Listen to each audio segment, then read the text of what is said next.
Assalamualaikum warahmatullahi wabarakatuh. Perkenalkan, nama saya Sarah Hussein dari kelas 12 MIPA 6. Di sini saya akan menjelaskan materi tentang bagaimana terjadinya fotosintesis pada tumbuhan.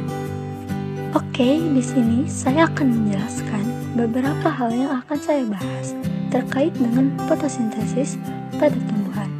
Yang pertama yaitu pengertian fotosintesis, yang kedua mekanisme, yang ketiga faktor-faktor apa saja yang terlibat, dan yang terakhir adalah reaksi fotosintesis. Oke, kita masuk ke materi yang pertama yaitu tentang pengertian fotosintesis pada tumbuhan. Oke, di sini ada beberapa pengertian fotosintesis. Yang pertama yaitu proses yang menghasilkan gula dari dua bahan mentah sederhana, yaitu karbon dioksida atau CO2 dan air atau H2O di dalam klorofil atau zat hijau daun pada tumbuhan. Yang selanjutnya yaitu nomor 2 adalah proses fisika biokimiawi yang menghasilkan bahan organik dari bahan anorganik stabil dengan bantuan cahaya matahari. Oke, yang ketiga yaitu pembentukan senyawa yang mengandung Si atau gula sama dengan C6H12O6 dari CO2 dan H2O oleh tumbuhan hijau dengan adanya cahaya matahari, dan sebagai hasil simpanannya adalah O2. Oke, materi yang kedua yaitu tentang mekanisme fotosintesis atau urutan proses bagaimana terjadinya fotosintesis. Ada beberapa urutan proses fotosintesis. Yang pertama yaitu penangkapan cahaya matahari oleh klorofil atau zat hijau pada daun. Urutan yang kedua yaitu pemisahan molekul air diiringi oleh pelepasan elektron yang berenergi tinggi dan menghasilkan O2.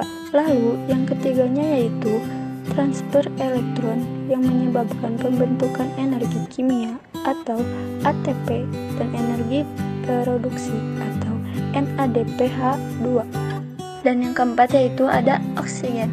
Ternyata setelah tumbuhan melakukan fotosintesis, mereka akan melepaskan oksigen ke udara, yang dimana oksigen itu digunakan oleh semua makhluk hidup seperti manusia dan hewan. Baik, sekarang kita masuk ke materi yang ketiga, yaitu tentang faktor-faktor apa saja sih yang terlibat dan berperan aktif dalam proses fotosintesis. Nah, yang pertama di sini yaitu ada karbon dioksida atau CO2. Karbon dioksida diserap dari atmosfer melalui mulut daun, dan karbon dioksida pada permukaan tanah ternyata kandungannya lebih besar daripada di atas tajuk. Nah, yang kedua yaitu ada air. Ternyata tumbuhan melakukan fotosintesis itu menggunakan air yang mereka ambil dari dalam tanah untuk melakukan fotosintesis. Yang ketiga yaitu ada glukosa. Ternyata glukosa dikenal juga sebagai detrox atau karbohidrat yang disusun oleh elemen karbon, dihidrogen, dan oksigen. Dan yang keempat yaitu ada oksigen. Ternyata setelah tumbuhan melakukan fotosintesis, mereka akan melepaskan oksigen ke udara, yang dimana oksigen itu digunakan oleh semua makhluk hidup seperti manusia dan hewan. Dan yang terakhir yaitu ada cahaya matahari.